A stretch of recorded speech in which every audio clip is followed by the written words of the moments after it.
Baik, Assalamualaikum warahmatullahi wabarakatuh. Halo, selamat sore semuanya. Bertemu lagi dengan saya Uni di podcast Kelompok 1 Berakhlak. Nah, hari ini saya sudah kedatangan dua orang tamu nih. Yang pertama adalah Pak Nanda dari Badan Veteriner Medan. Yang kedua adalah Pak Vicky dari Universitas Yahkuala. Nah, hari ini kita akan mendiskusikan nilai-nilai berakhlak, yaitu core values-nya dari ASN yang harus dijalankan oleh setiap ASN di Indonesia ini. Nah, di sini kita akan sangat menarik karena kita memiliki dua orang narasumber dari instansi yang berbeda. Jadi kita bisa membandingkan penerapan dari nilai-nilai berakhlak ini di dua instansi tersebut. Nah, halo Pak Nanda, apa bisa mendengar? Ya, siap Kak Bu Yuni. Apa kabar Pak? Alhamdulillah sehat sekali ini Bu. Alhamdulillah Pak. Pak Vicky gimana? Sehat? Alhamdulillah saya juga baik Bu Uni. Bu Uni gimana? Alhamdulillah, alhamdulillah. Insya Allah saya tetap semangat untuk mengerjakan tugas-tugas SAR kita nih ya Pak ya. Baik, kita mulai saja Pak. Siap Bu, siap. Ya, alhamdulillah kita mulai saja.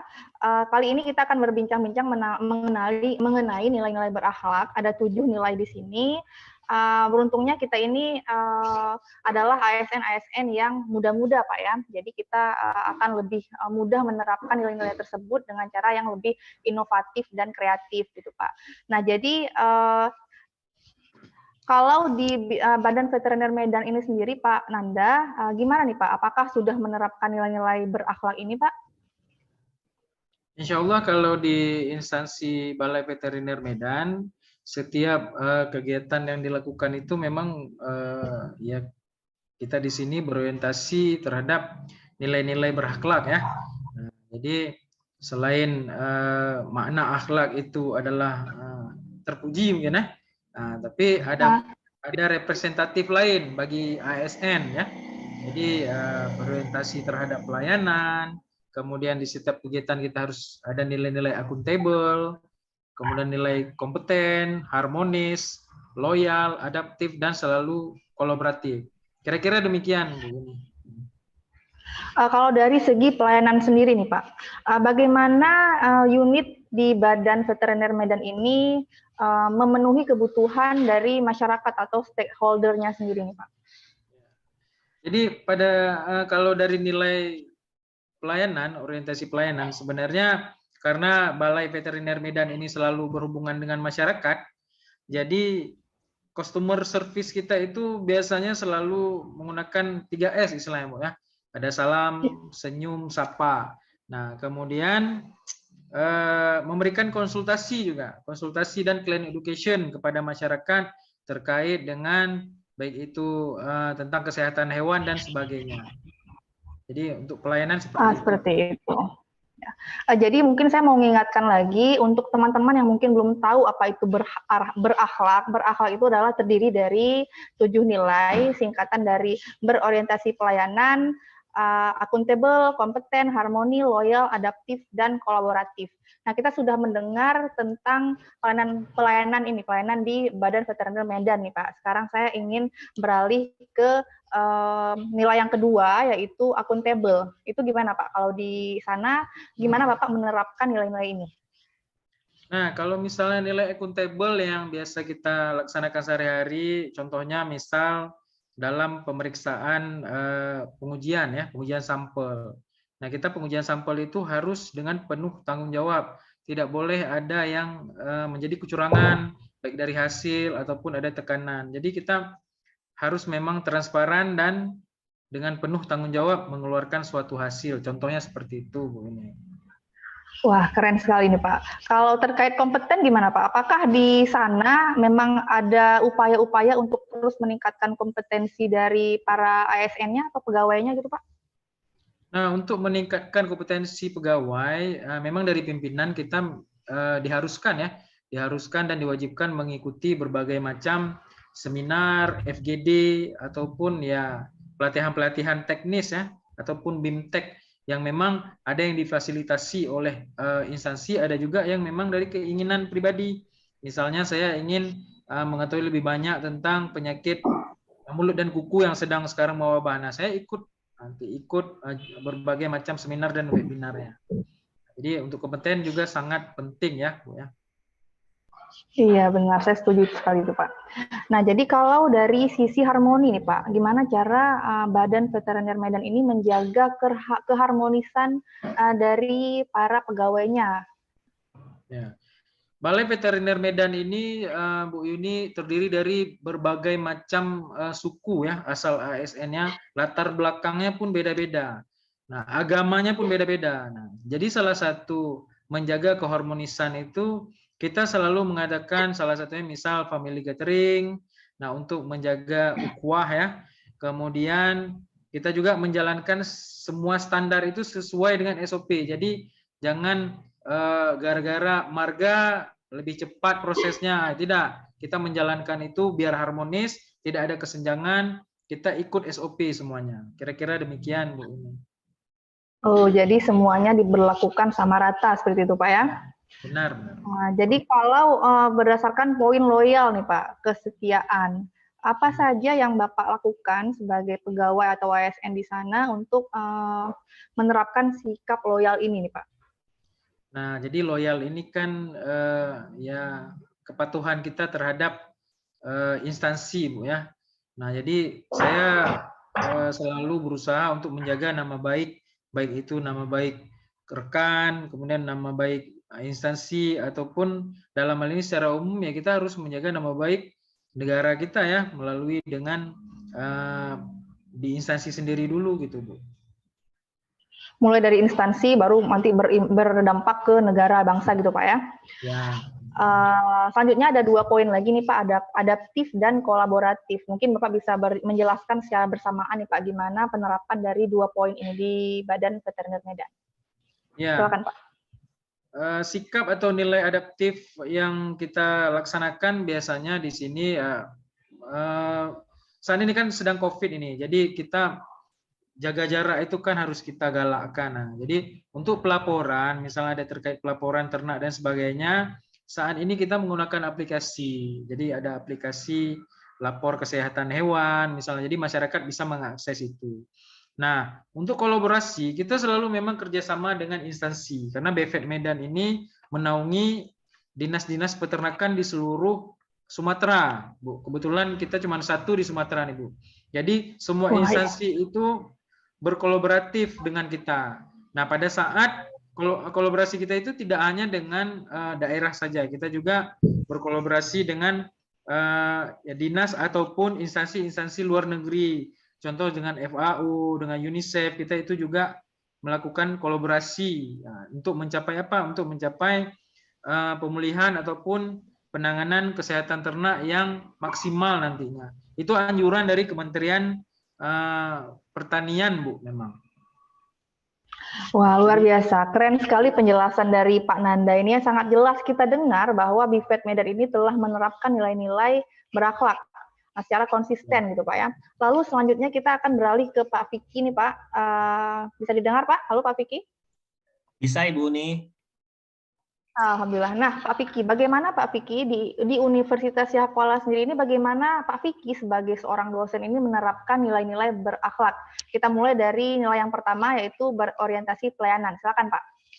Ya baik, terima kasih Bu Uni. Wah, di kampus ini tentu harus berakhlak semua ya. Karena kalau nggak punya akhlak atau minus, gimana sih mau melayani kan gitu ya. Nah, itu untuk sikap individu masing-masing. Nah, sebenarnya sama saja penerapan berakhlak dimanapun instansinya, baik itu sebagai dosen atau sebagai laboran lab patologi seperti Pak Nanda.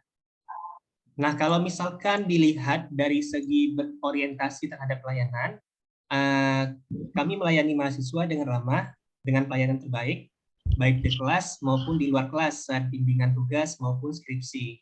Kemudian kami memperbaiki sistem pelayanan mahasiswa, perwalian dengan membuat grup WhatsApp khususnya, sehingga memudahkan mahasiswa berkonsultasi jarak jauh. Kemudian tenaga kependidikan juga khususnya akademik memberikan bantuan lebih pada mahasiswa terkait pengurusan KRS online yang seharusnya dilakukan oleh mahasiswa. Seperti itu, Bu. Itu dari segi Iya, lanjut berorientasi terhadap pelayanan ya Pak ya. Iya, kita lanjut ke nilai yang kedua, akuntabel nih Pak. Gimana nih Pak sebagai seorang dosen menerapkan nilai ini? Ya, dari segi akuntabel, kami tidak menerima hadiah apapun dari mahasiswa, tapi tetap budaya membawa buah tangan saat sidang skripsi, itu selalu ada. Nah, kemudian memakai fasilitas kampus hanya untuk kepentingan kerja saja di kampus demi melayani mahasiswa. Oh, seperti itu Pak ya. Jadi tidak menerima hadiah-hadiah dari mahasiswa seperti itu Pak ya. Kecuali kalau sedang sidang, misalnya kita haus dikasih minum ya, itu tidak masalah sepertinya Pak ya. Karena kan Betul, itu untuk Buni, betul. kebutuhan dasar kita untuk berbicara juga Pak. Lanjut Pak ke nilai yang ketiga Pak, bagaimana Pak? Nah, kalau yang dari segi kompeten, di kampus kami itu terkait mengikuti pelatihan seperti pekerti dan sebagainya. Yang tentu itu untuk menambah pemahaman kita terkait model-model pembelajaran, kemudian juga mengikuti hibah dari lembaga manapun untuk meningkatkan daya saing kita. Kemudian menaikkan grade jurnal kampus, menaikkan mutu kampus melalui reakreditasi dan ISO, dan kemudian banyak dosen senior memberikan arahan dan bimbingan dengan sukarela kepada dosen-dosen junior. Seperti itu, Bu.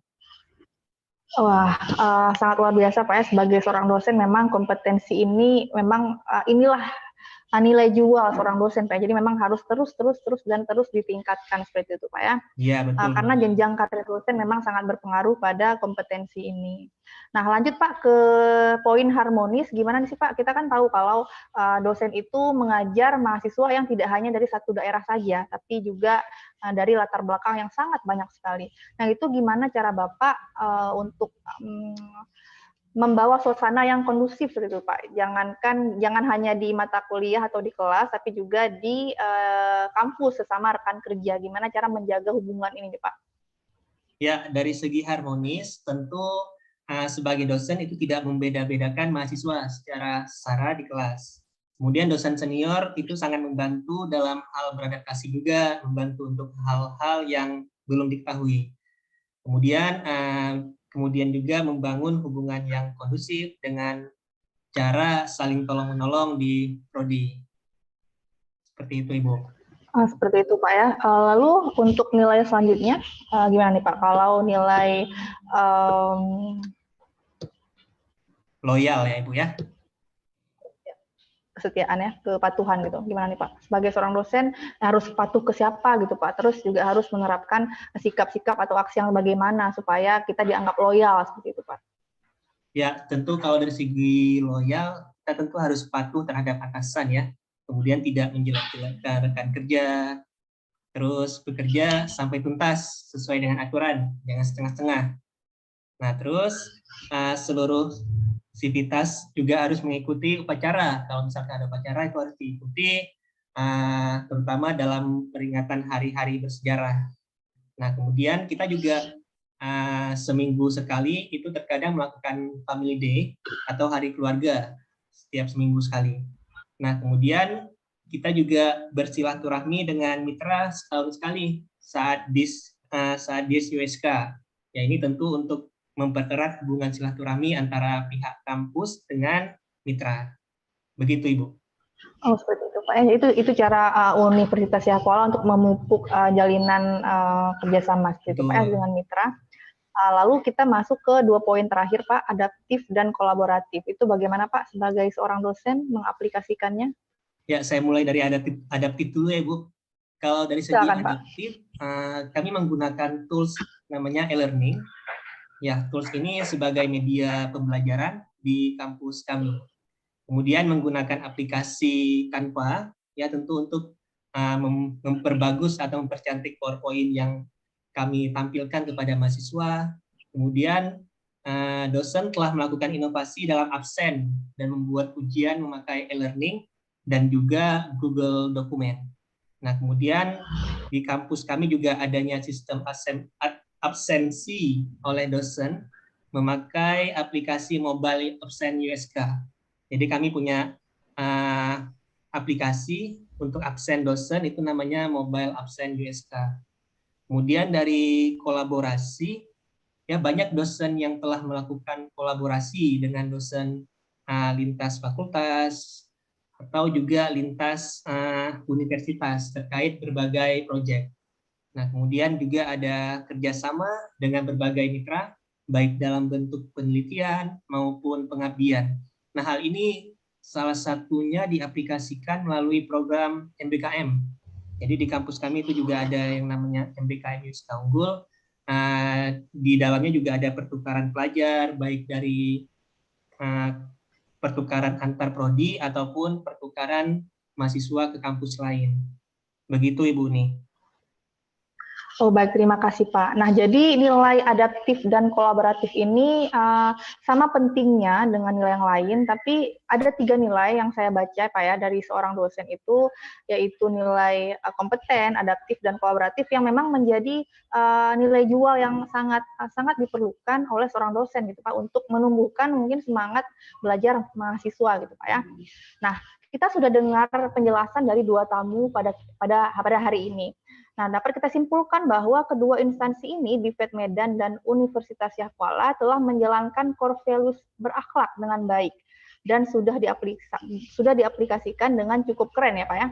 Dan di antara dua instansi ini tidak ada yang terbaik karena menurut saya dan teman-teman juga setuju mungkin tidak ada yang terbaik karena dua-duanya sudah sangat baik gitu Pak. Jadi kita tidak bisa membandingkan karena memang beda tujuannya setiap instansi ini Pak ya. Pada dasarnya Unsiyah atau USK dan BIFET Medan ini memiliki tujuan yang sama-sama mulia, Pak. Namun cara tempuhnya saja yang berbeda-beda. Misalnya kita dengar tadi dari Pak Nanda dari sisi pelayanan dan dari Pak Vicky tadi, kedua instansi ini memiliki tujuan sebenarnya sama, yaitu untuk memberikan pelayanan terbaik pada masyarakat dan stakeholder-nya. Nah, terus juga memperbaiki dan meningkatkan terus upaya untuk pelayanan kepada stakeholder dan masyarakat tadi.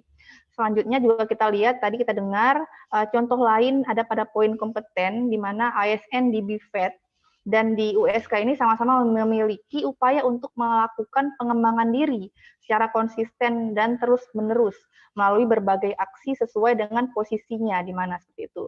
Dan sesuai dengan tujuan dari instansi juga tadi seperti itu ya Pak.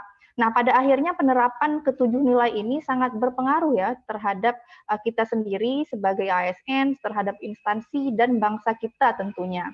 Nah, oke, cukup sudah perbincangan kita pada hari ini. Semoga bisa bermanfaat bagi kita semua. Mungkin ada lagi yang ingin ditambahkan oleh Pak Nanda atau Pak Vicky, silakan Pak.